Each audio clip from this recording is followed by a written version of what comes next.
한 주간도 복되셨죠? 제가 한 주간 없었지만 또 은혜로 우리들이 예배하고 또 귀한 헌신 감사드리고 주님의 이름으로 축복합니다.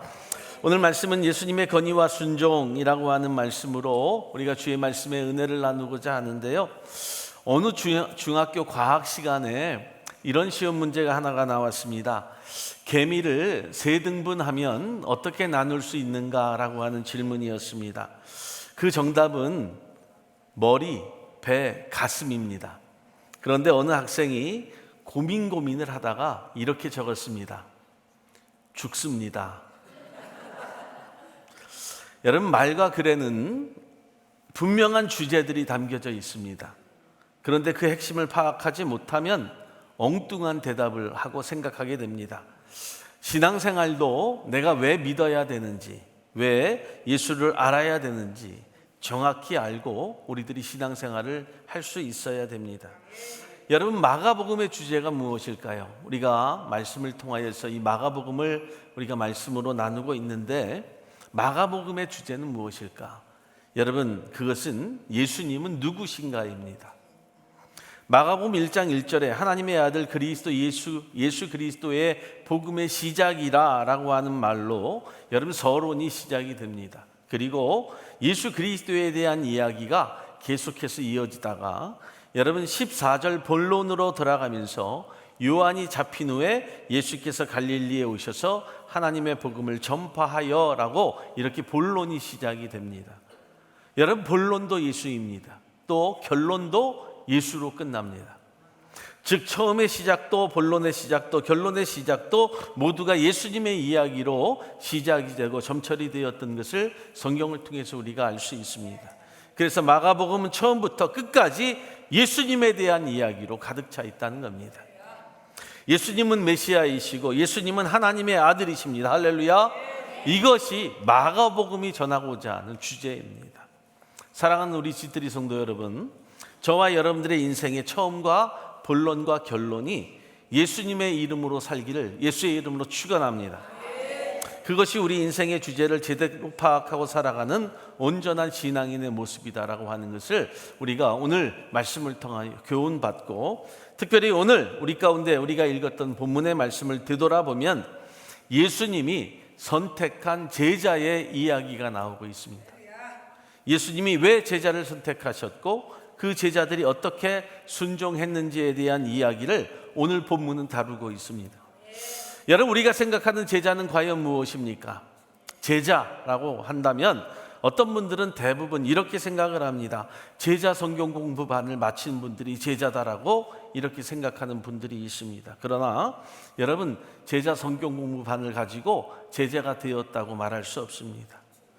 또 제자반을 이야기한다면 그 제자반을 마친 분들이 직분도 받고 헌신도 해야 된다고 그렇게 생각을 합니다. 아마도 제자 성경 공부를 마친 분들이라고 한다면 오늘도 여기 안에 자랑스럽게 손을 들 분들이 분명히 있을 거라고 하는데, 물론 그럴 수 있습니다. 제자반을 마친 분들이 직분도 받고 헌신도 해야 된다라고 생각하는 그런 분들이 있을 수 있습니다. 틀린 것은 아닙니다. 그런데 혹이라도 그렇게 말하고 그렇게 생각하는 분들의 신앙의 삶을 살펴보면 전혀 제자같이 살지 못하는 경우가 있다는 거예요. 그런데도 자기는 곧 죽어도 제자라고 합니다. 여러분, 제자들은 어떤 삶을 살았습니까? 주님으로부터 선택받고 주의 사역을 감당하고 따라다니다가 어느 날 다 목이 잘렸습니다. 다 사자밥이 되었고 십자가에 달려 죽었습니다. 내가 제자라고 한다면, 그리스도의 참된 제자라고 한다면 이 말씀을 듣고 어떻게 하시겠습니까? 어떤 결과가 있어야 되지 않겠습니까? 생각해 보면 제자 성경 공부가 때로는 성도를 망친 결과가 나타나기도 한다라고 하는 거예요. 오늘 우리는 본문을 통해서 여러분, 정말 성경이 말하고자 하는 진짜 제자가 어떠한 것인가, 우리가 간단하게 3가지를 통해서 말씀을 나누고자 합니다. 첫째는 제자는 하나님의 복음을 전하는 자이다 라고 하는 겁니다. 오늘 본문 14절과 15절 이후의 말씀을 보면 하나님의 복음을 알기 위해서는 반드시 예수님의 제자가 되어야 한다는 것을 전적으로 말씀하고 있습니다. 그러면 왜 제자가 되어야 되고 왜 제자를 부르신 목적이 무엇인지를 정확히 알아야 제자의 뜻과 제자의 삶을 살 수 있지 않겠습니까? 예수님의 제자가 되고 그 제자의 역할은 무엇일까를 생각해 보면 오늘 성경이 말씀하고 있는 것은 온전한 영혼 구원이라고 하는 거예요. 여러분, 오로지 영혼 구원이 제자의 삶을 말씀하고 있다는 겁니다. 지속적으로 영혼 구원을 위해서 하나님의 복음을 전해야 하는 사명을 갖고 살아가는 것이 제자의 사명이고 제자의 역할임을 성경이 말씀하고 있는 겁니다. 영혼 구원은 내가 제자 훈련 공부를 하지 못했어도 상관이 없는 것이고, 내가 하나님의 나라와 예수 그리스도의 복음을 전하며 지금 내가 살고 있다고 한다면 그는 예수 그리스도의 제자임을 주님이 말씀하고 선포하고 있는 거예요. 이 말을 되짚어보면 모든 성도는 복음이신 예수 그리스도 앞에 내가 회심을 하고 믿음을 가진 제자는 반드시 복음이신 예수 그리스도를 전하는 자여야 함을 성경이 말씀하고 있다라고 하는 거죠. 이때 중요한 것이 무엇인지 아십니까? 내가 그리스도의 온전한 제자가 되기 위하여 하나님의 거룩한 나라를 선포하는 복음의 역할을 감당하는 그런 사람들이 되기 위하여 필요한 것이 있다고 한다면 그것은 바로 교회를 통한 복음 전파, 교회 안에 속한 모든 성도들이 그 복음의 전파를 사명으로 갖고 헌신하기로 작정한 사람들, 바로 그들이 그리스도의 제자라고 하는 거예요. 여러분, 교회는 복음을 전하는 곳입니다. 할렐루야. 믿으십니까? 그러면 교회 안에서 참된 제자가 되어야 된다는 사실도 믿으십니까? 교회 밖에서는 참된 제자가 될 수 없습니다. 교회의 머리 대신 예수가 살아계신 곳, 교회라고 하는 거룩한 곳에서 참된 제자가 길러진다는 사실을 저와 여러분들이 분명히 알아야 돼요. 그래서 교회는 다른 말씀이 필요 없습니다. 오직 예수 그리스도만 전하셔야 되고 예수 그리스도의 십자가 보혈만 선포되는 곳이 되어야 되는 거예요. 예수님의 사랑에 회개하고 내가 회심하고 내 삶 전체를 그리스도 앞에 드리는 자의 삶을 살아가는 것이 바로 제자된 자의 삶이라고 하는 것을 오늘 성경이 말씀해 주고 있는 거죠. 사랑하는 여러분, 교회는 위로받고 주님의 사랑을 받는 곳이기도 하지만 우리가 그 차원을 넘어서서 교회는 하나님을 알아가는 사람들이 모이는 곳, 또 예수님을 고백하고 전하는 자들이 모이는 곳이기 때문에 예수님을 전파하는 자들이 참된 제자가 된다는 것을 성경이 말씀하고 있는 겁니다. 오늘날 저와 여러분들이 하나님의 거룩한 교회, 특별히 우리 지뜨리 교회 안에서 믿음으로 선포하고 고백하며 복음 선포를 위하여, 영혼 구원을 위하여 참된 제자 되어 가기를 주님의 이름으로 축원을 드립니다. 두 번째는 제자가 되기 위해서는요, 좋은 리더가 되어야 됩니다. 또 좋은 리더가 있어야 됩니다. 제자가 되어야 하는 성도들이 가장 눈여겨보아야 될 것이 무엇이냐면 멘토의 중요성이에요. 나에게 어떤 멘토가 있느냐, 또 내가 어떤 멘토가 되어가느냐입니다. 여러분, 멘토가 무엇입니까? 바로 스승입니다. 나를 이끌어갈 수 있는 리더가 반드시 필요하다라고 하는 거죠.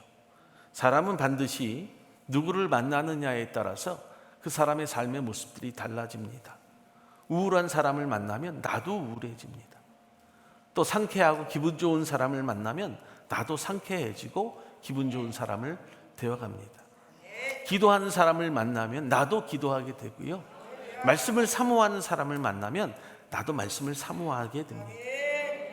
세상에 어떤 것들을 좋아하는 사람들을 만나면요, 나도 그것에 빠져갑니다. 그래서 교회는 제자들이 되기 이전에 리더로서 바로 세워지는 훈련이 필요합니다. 목회자가 바로 서야 되고, 장로가 바로 서야 되고, 권사 집사들이 바로 서야 됩니다. 좋은 롤모델이 될 수 있도록 노력해야 된다는 거죠. 어떤 모델을 만나느냐에 따라서 교회의 모습도 틀려지고 신앙의 모습도 달라지게 되어 있다라고 하는 거예요. 또 여러분들이 어떤 교회를 만나느냐에 따라서 신앙에 기쁨과 감사가 충만하느냐, 아니면 신앙의 정체가 되어서 삶의 모습 가운데 낙마하고 낙심하며 사느냐. 그렇다면 가장 좋은 멘토, 좋은 리더가 누구일까요? 예, 맞습니다. 바로 두말할 것 없이 예수 그리스도이십니다. 그런데 여러분, 우리가 예수가 될 수 없으니 예수님 같은 멘토가 되어가는 겁니다. 그래서 교회의 리더들이 먼저 예수님을 닮아가는 방법을 배우고 그것을 통해서 훈련하고 그 모습을 통하여 삶의 본이 될 수 있도록 노력해야 된다는 겁니다. 모두가 예수님을 닮는 분들이 될 수 있도록 기도하고 또 기도하고 또 기도하면서 말씀의 훈련을 통하여 삶의 모습의 본이 되어야 합니다. 할렐루야. 교회에서 배워야 될 모습은 그래서 예수 그리스도의 모습밖에 없다라고 하는 거예요. 말씀을 통하여 예수 그리스도의 모습을 닮아가는 멘토가 되어야 되고 리더가 되어야 된다라고 하는 거예요. 예수님이 가지신 덕목이 무엇일까요? 예수님이 멘토로서 리더로서 가지고 있었던 덕목이 무엇일까? 그것이 바로 영적인 권위였다라고 하는 거예요. 스피리추얼 파워가 분명히 있어야 된다라고 하는 거예요. 예수님의 제자가 되기 위해서는 영적인 파워가 살아 있어야 돼요. 영적인 파워가 무엇입니까? 바로 말씀이요, 말씀 기도요, 바로 예수 그리스도의 삶을 닮아가는 예배라고 하는 거예요. 할렐루야. 리더가 되기 위해서 필요한 이 세 가지가 우리의 삶에 반드시 있어야 돼요. 본문 16절로 17절의 말씀을 보면 예수께서 말씀하시잖아요. 예수께서 이르시되 나를 따라오너라. 나를 따라오너라. 그때 안드레와 시몬이 따라 나서요. 또 20절의 말씀을 보니까 세베대의 아들 야고보와 요한에게 따라오너라 하니까 아무 말도 하지 않고 따라가게 되죠. 사랑하는 여러분, 우리가 이 모습을 바라보면 어떻게 그럴 수 있겠습니까? 여러분 어린 자녀들에게 말하는 것이 있어요. 뭐라고 얘기해요? 모르는 사람은 따라가지 말아라. 나에게 잘해주는 사람 따라가지 말라는 거예요. 사탕 주는 사람 쫓아가지 말아라. 우리가 그렇게 듣고 저도 어렸을 때 그렇게 배웠습니다. 그런데 다 큰 어른이 따라오라 하니까 따라갑니다. 그럴 수 있겠느냐라고 하는 거예요. 그런데 여러분, 예수 그리스도 앞에는 영적인 권위가 있었습니다. 만나보지도 못한 사람, 알지도 못한 사람이 이 단 한마디 따라오라 하니까 여러분 솔직히 코도 훌쩍거리지 못하고 그냥 따라갑니다. 여러분 그들의 모습을 한번 상상해 보기를 바랍니다. 27절의 말씀에는 더 놀라운 말씀이 나오죠. 다 놀라 서로 물어 가로되 이는 어찌 미뇨 권세 있는 새 교훈이로다 더러운 귀신들을 명한 주 순종하는도다 하더라. 여러분 예수님의 말씀에는 권세가 있었습니다. 우리가 리더로서 멘토로서의 삶을 살기 위해서는 그리스도의 말씀이 내 안에 있어야 된다라고 하는 거예요. 오늘날 우리가 이야기하는 것에 말에 힘이 있느냐 능력이 있느냐라고 한다면 솔직히 목사인 저도 자신이 없습니다. 요즘은 말이 통하는 시대라고 말하지 않습니다. 말로 이야기하다 보면 가진 자가 이기는 것 같고요. 목소리 큰 자가 이기는 것 같습니다. 사실 교회 리더들도 말의 능력이 사라진 지 오래입니다. 왜 그럴까? 우리가 한번 생각해 보면 상대방의 삶에 그리스도의 말씀으로 인한 삶에 본이 되지 못하기 때문이라고 하는 거예요. 그런데 말씀대로 사는 사람에게는 반대로 권위가 있어서 상대의 목소리가 아무리 커도 그 입을 다물게 하는 능력이 나타난다라고 하는 거예요. 바로 예수님의 삶을 따라 사는 사람들이 필요한 시대요. 그 교회를 통해서 말씀이 선포되는 것에 그 말씀으로 받는 은혜를 통해 내 살고자 하는 다짐이 있어야 된다는 거예요. 그래서 예수님을 닮아가야 되고 말씀이신 예수님의 그 말씀 앞에 늘 훈련되어지고 감동이 되는 자의 삶을 살아야 됨을 성경이 오늘 우리 가운데 증거하고 있는 거예요. 그러면 행동을 주는 권위가 주어지는 놀라운 축복이 우리 가운데 나타나게 되는 거죠. 사랑하는 우리 집들이 가족 여러분, 제가 말하는 것은요 권위주의를 이야기하는 것이 아니에요. 내가 목사니까 장로니까 권사니까 집사니까 가만히 앉아서 이것 해라 저것 해라 이렇게 얼굴만 쳐들고 손가락만 움직이는 것이 결코 아니라고 하는 거죠. 내가 나서서 움직여야 돼요. 내가 나서서 솔선수범해야 된다는 거예요. 성도는 여러분 교회 안에 리더들의 종이 아닙니다. 그래서 교회의 리더들은 예배 마치면 제일 먼저 집에 가는 것 아니에요. 예배 마치면 제일 먼저 놀러 가는 것 아닙니다. 예배 마치면 아무리 힘들어도 청소기 돌리는 거예요. 교회 리더들은 제일 먼저 와서 기도하는 거예요. 늦지막히 와서 제일 먼저 가는 거 아닙니다. 주일은 주의 날이요, 하나님의 거룩한 은혜를 통해 사는 날이기 때문에 리더된 자들은 제일 일찍 와서 제일 늦게 가는 거예요. 내가 리더가 필요하지 않다, 나는 교회 리더가 되지 않기를 원한다라고 한다면 제일 늦게 와서 제일 일찍 가도 상관없습니다. 사랑하는 여러분, 리더가 본을 보이지 못하면 영적인 권위가 떨어지게 되어 있어요. 절대로 따라주지 않습니다. 말로만 되는 것이 결코 교회의 리더가 아니라고 하는 거예요. 그래서 생활과 말씀에 대한 신앙의 권위가 있게 하도록 내가 최선의 노력을 다하는 거예요. 리더들은 성도에 대한 험담과 욕도 하면 안 돼요.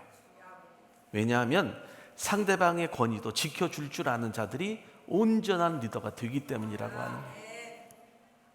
말에는요, 신뢰가 있어야 됩니다. 가벼움이 있어서는 안 됩니다. 행동에도 책임이 있어야 되는 것이고, 바로 그것이 참다운 제자가 되는 놀라운 은혜가 주어지는 거예요.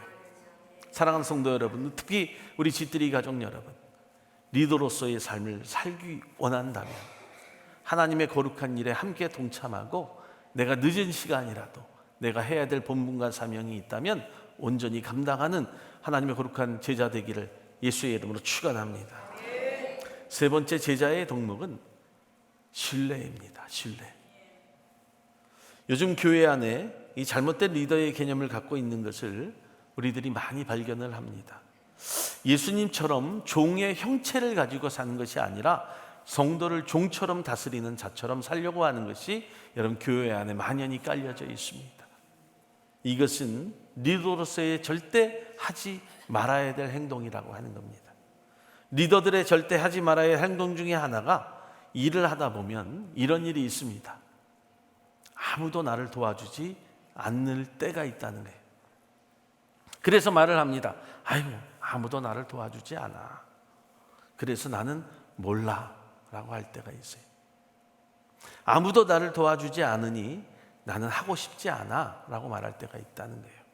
그런데 여러분, 이때 진짜 리더는 빛을 발하는 모습을 보일 수 있습니다.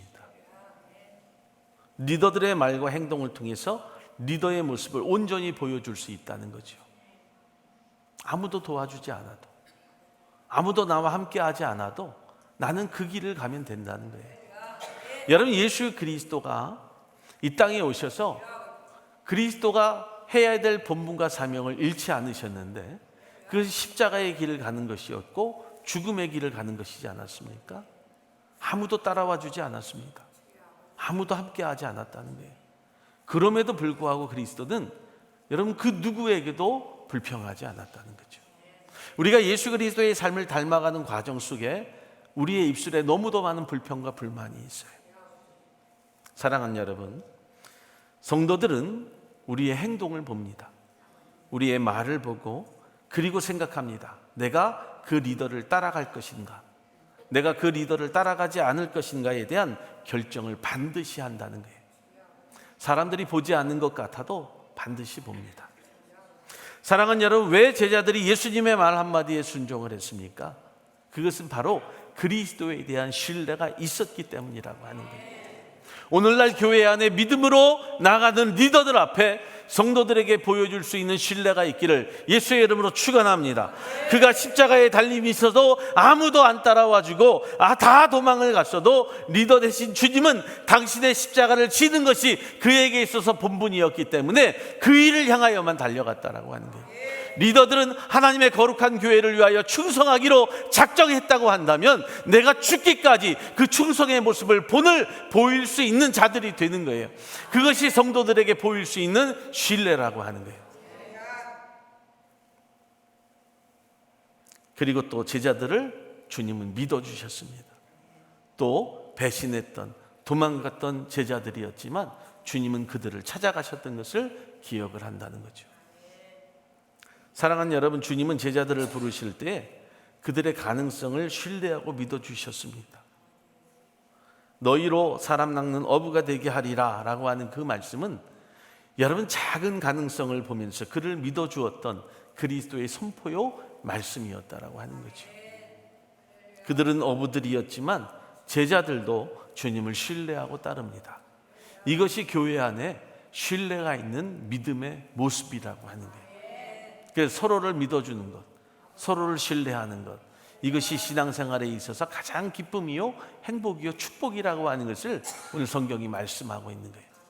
여러분, 우리가 신앙생활을 하고 교회를 다니면서 신뢰가 없다고 한번 생각해 봅시다. 어떤 삶을 살겠는가? 사랑하는 여러분, 하나님이 우리를 볼 때 사실 가능성이 없는 존재였습니다.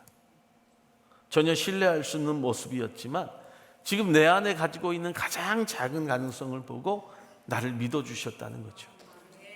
그저 고기를 잡는 사람들에게 사람을 낚는 어부가 되게 하리라 라고 하는 그 말에 신뢰가 있었던 것처럼 우리로 향하여 베푸시는 놀라운 은혜 가운데 나는 비록 죄인이고, 나는 비록 배운 것 없고 가진 것 없고 사람들이 나를 향하여 무시하는 것 같지만 그래도 하나님은 나의 가장 작은 가능성을 통하여 사람 낚는 어부로 삼으셨다라고 하는 거예요.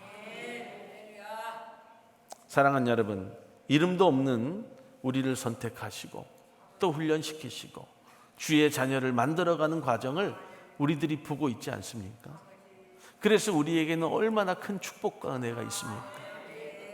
16절의 말씀을 보면 갈릴리 해변을 지나가시다가 라고 하는 말씀이 나오게 되는데 이 말씀은 무슨 뜻인지 아십니까?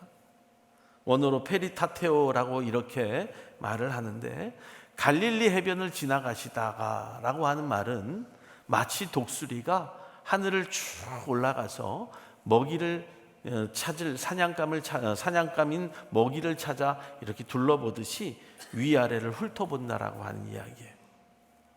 오랫동안 주위를 돌아본다라고 하는 의미를 가지고 있습니다. 즉 오랫동안 관찰했다라고 하는 거예요. 주님이 갈릴리 해변을 지나가시다가 갑자기 선택하신 것이 아니라 일하고 수고하고 자신의 일을 묵묵히 감당하는 자들을 오랫동안 관찰하셨다라고 하는 거죠. 주님도 그들이 그물 던지는 모습을 관찰하신 거예요. 그리고 그들의 가능성을 알아차리신 거예요. 리더가 되기 위해서는요, 누가 보든 안 보든 자신의 사명에 최선을 다하는 거예요. 삶에 최선을 다하면 주님이 관찰하시고요, 그리고 성도들이 그를 인정해 줍니다. 그때 진정한 리더가 될 수 있는 거예요. 우리가 때로는 옆 사람들을 보면서 실망이 됩니다. 저런 사람이 어떻게 집사가 될 수 있지? 저런 사람이 어떻게 권사가 되고 장로가 될 수 있어? 라고 하는 말들을 사실 간혹가다 합니다. 또 여러분, 교회 안에도요, 어떤 리더들을 세울 때 사람들이 이야기합니다. 목사님, 저 사람은요 리더 될 자격이 없어요. 저 사람은 집사가 될 수 없어요. 어떤 권사가 될 수도 없고요, 장로가 될 수도 없습니다. 저 사람을 세우면 교회가 큰일 납니다. 그럼 나는 어떨까요? 나 스스로는 사람들이 나를 어떻게 평가할지에 대한 것을 한번 생각해 보셨어요? 그것이 나의 한계의 눈이라고 하는 거예요. 죄인의 눈으로 바라보는데 죄인만 보는 거죠. 어쩔 수 없습니다. 그런데 여러분, 예수님은 어떻게 하십니까? 앞으로 너는 큰 인물이 될 거야. 너는 앞으로 사람 낚는 어부가 될 거야. 내 대신 십자가를 지고 갈 사람이야. 너는 이 땅에 소망을 두고 사는 자가 아니라 하늘에 소망을 두고 사는 자야. 주님이 그 제자들을 선택하실 때는 그런 모습을 보고 선택하신 거라고 하는 거예요. 오늘날 우리도 말합니다. 사람은 믿어준 만큼 성장한다는 이야기가 있어요. 여러분, 예수님이 믿어주니까 그 난폭했던, 여러분 정말 성질이 급했던 베드로가 수제자가 되었다라고 합니다. 야고보를 믿어주니까 야고보가 최초의 순교자가 됩니다.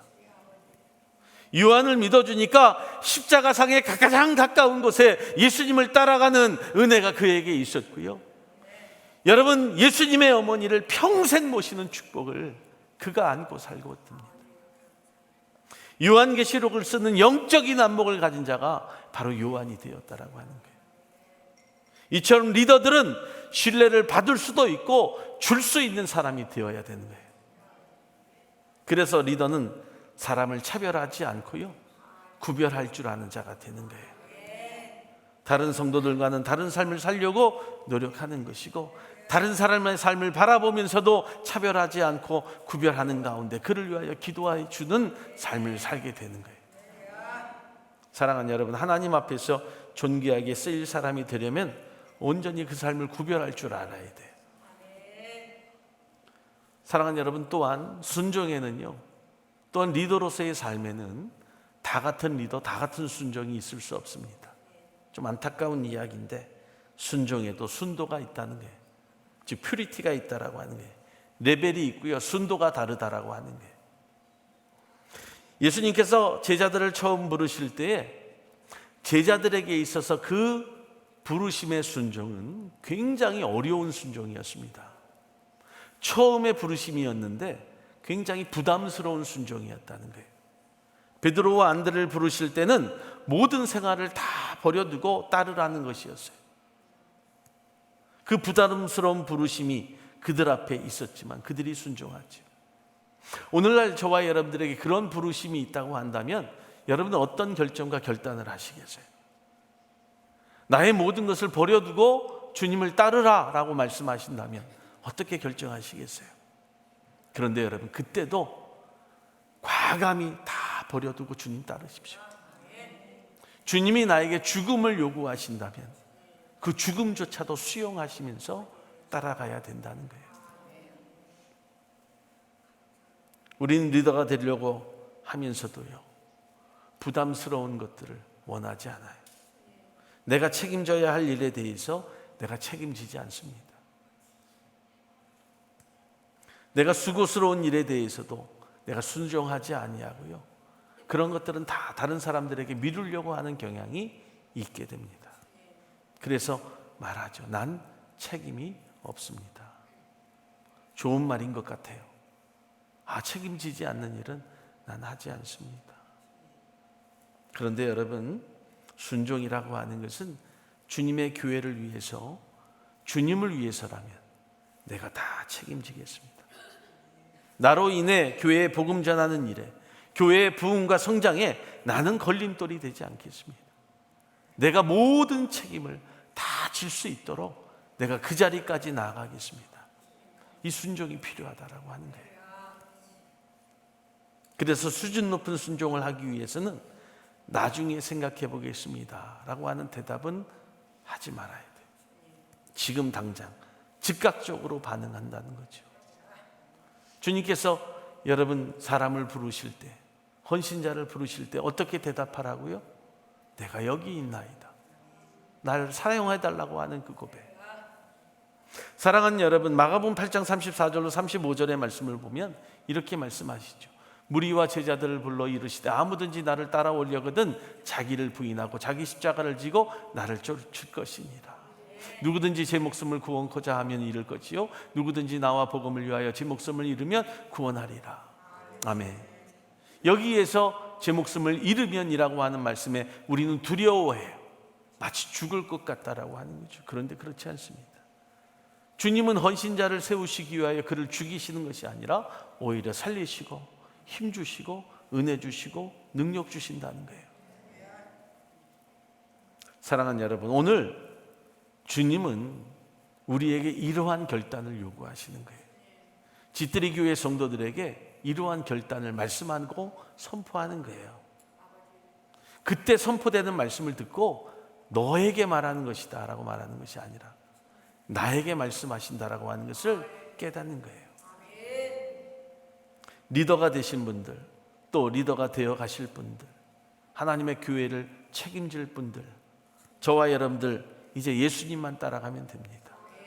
묵묵히 따라가고 그가 하고자 하는 모든 일에 함께 동참하고 그와 함께 동행하며 믿음으로 나아가는 심령들 되기를 예수의 이름으로 축원합니다.